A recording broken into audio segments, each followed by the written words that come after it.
Olá! Então, continuando a leitura do livro Formação Econômica no Brasil, do Celso Furtado. Lembrando que eu estou lendo a parte 1, Fundamentos Econômicos da Ocupação Territorial.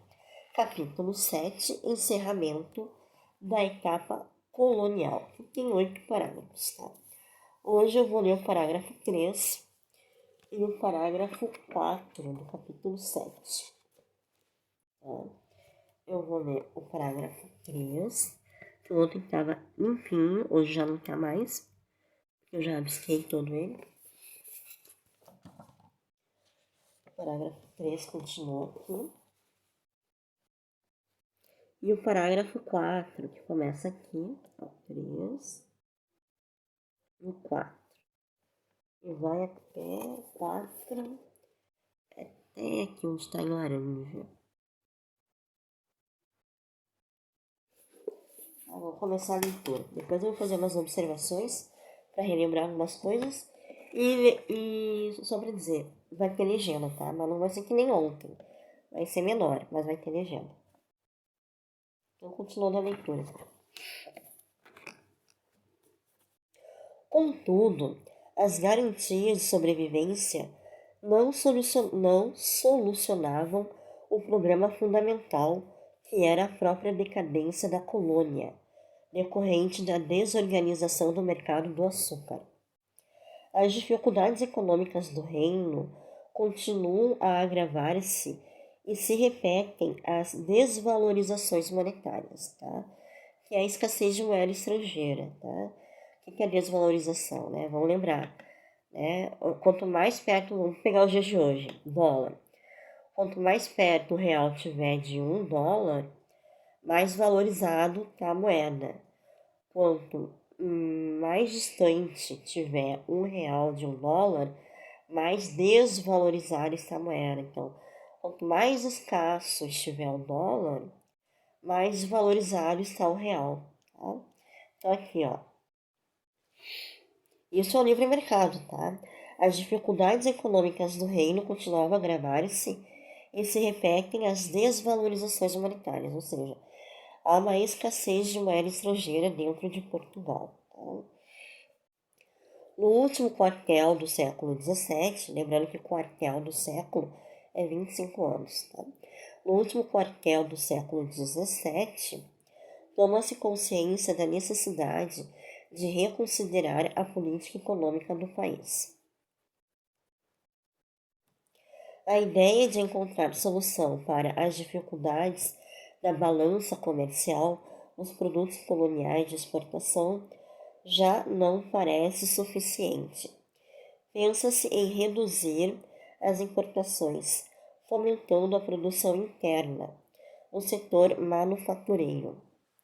Essa política alcançou dar alguns frutos e durante 2 decênios se chegou mesmo a interditar a importação de tecidos de lã, principal manufatura então importada. Tal política, entretanto, não chegaria a amadurecer plenamente. O rápido desenvolvimento da produção de ouro no Brasil, a partir do primeiro decênio do século XVIII, modificaria fundamentalmente os termos do problema. Conforme veremos em detalhe em capítulos subsequentes, o acordo comercial celebrado com a Inglaterra em 1703 desempenhou um papel básico no curso tomado pelos acontecimentos. Esse acordo significou para Portugal renunciar a todo o desenvolvimento manufatureiro e implicou transferir para a Inglaterra o impulso dinâmico criado pela produção aurífera no Brasil, tá? Produção de metais preciosos, principalmente ouro. Tá? Graças a esse acordo, entretanto, Portugal conservou uma sólida posição política numa etapa que resultou ser fundamental para a consolidação definitiva do território de sua colônia americana. O mesmo agente inglês que negociou o acordo comercial de 1703, John Methuen, que é o Tratado de Methuen, tá? o mesmo agente inglês que negociou o acordo comercial de 1703, entre parênteses, John Methuen, também tratou das condições da entrada de Portugal na guerra que lhe valeria uma sólida posição na Conferência de Utrecht. Eu vou fazer uma observação sobre Utrecht. Lembra das 7 províncias setentrionais? Vou voltar lá. Que é referente ao capítulo 4, tá? Da parte 1.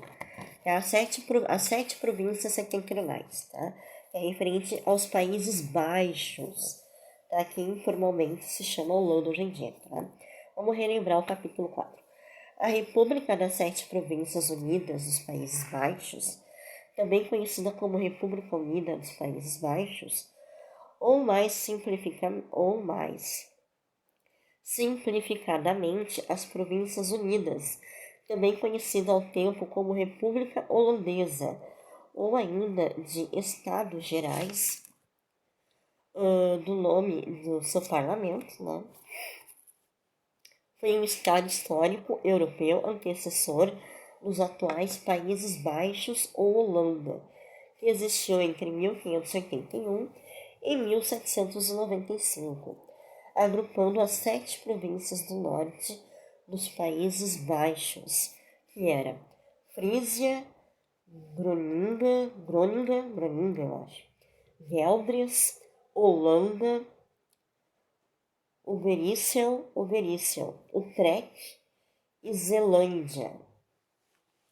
A República foi fundada pela União de Utrecht em 1579 e sobreviveu até a sua transformação em República Batava, na sequência da ocupação francesa de 1795. Lá no capítulo 4, tem aqui o rodapé número 15, referente às 7 províncias setentrionais, tá? Lembrando aqui, ó, capítulo 4, desarticulação do sistema, e aqui tem o rodapé número 15, que eu vou ler de novo, tá? Pra gente relembrar as 7 províncias setentrionais. Então aqui, rodapé número 15. As terras compreendidas atualmente pela Holanda, a Bélgica e parte do norte da França eram conhecidas no começo dos tempos modernos pela designação geral de Nederlanden, isto é, Países Baixos. Quando as 7 províncias setentrionais, entre as quais se destacava a Holanda e a Zelândia, conquistaram sua independência em fins do século XVI, as demais passaram a chamar-se Países Baixos Espanhóis, e a partir do século XVIII, austríacos. A parte independente chamou-se então Províncias Unidas, prevalecendo subsequentemente o nome Holanda. A independência das Províncias Unidas data oficialmente de 1579, União de Utrecht, mas a guerra com a Espanha continuou pelos 30 anos seguintes, até a trégua de 12 anos firmada em 1609. Dessa forma, os flamengos das Províncias Unidas, que haviam desenvolvido enormemente o comércio com Portugal, quando estavam submetidos à Espanha, foram obrigados a abandoná-lo quando adquiriram a independência, pois no ano seguinte a Espanha ocupava Portugal. Tá? Isso é o capítulo 4. Tá? Relembrando aqui, vou ver se eu acho aqui, os Países Baixos. Aqui, os flamengos, tá? Flamengos são um grupo étnico germânico que fala flamengo, uma variante da língua neerlandesa, e que são os habitantes tradicionais da região da Flandres. São um dos principais grupos étnicos da Bélgica, sendo o outro grupo principal o dos valões, que falam francês. Os flamengos constituem a maior parte da população belga, cerca de 60%. Historicamente, o termo flamengos refere-se aos habitantes de condado medieval da Flandres, independentemente da língua falada. A região contemporânea de Flandres compreende uma parte desse condado histórico, bem como partes do Ducado Medieval de Brabante e do Condado Medieval de Loon. Tá? Flandres. Tem Flandres belga, francesa e zelandesa. Tá? A Flandres é uma região geográfica e histórica no noroeste da Europa. Atualmente, a maior parte do território da Flandres histórica constitui a Bélgica, enquanto que a parte sudoeste pertence à França e a extremidade norte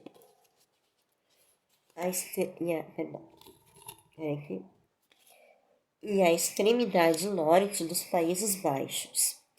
Subdivisões administrativas que partilham áreas que historicamente foram ou ainda são consideradas parte da Flandres.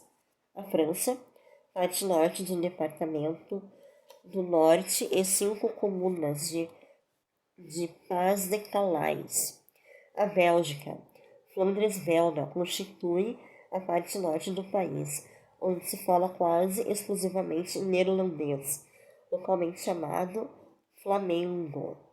E Países Baixos, Flandres zelandesa, na zona fronteiriça com a Bélgica. Tá? Só para relembrar aqui, a União de Utrecht, os Países Baixos, os Flamengos, né? Os Flandres e as Províncias Unidas, né? que é a União de Utrecht, as Províncias Unidas. Então, voltando aqui, repetindo a leitura para não nos esquecermos. Né? O mesmo agente inglês que negociou o acordo comercial de 1703, John Methuen, também tratou das condições da entrada de Portugal na guerra, que lhe valeria uma sólida posição na Conferência de Utrecht. Aí conseguiu o governo lusitano que a França renunciasse a quaisquer reclamações sobre a foz do Amazonas e a quaisquer direitos de navegação nesse rio. Igualmente, nessa conferência, Portugal conseguiu da Espanha o reconhecimento de seus direitos sobre a colônia do Sacramento. Ambos os acordos receberam a garantia direta da Inglaterra e vieram a constituir fundamentos de estabilidade territorial da América Portuguesa. Observada de uma perspectiva ampla, a economia luso-brasileira do século XVIII se configurava com uma articulação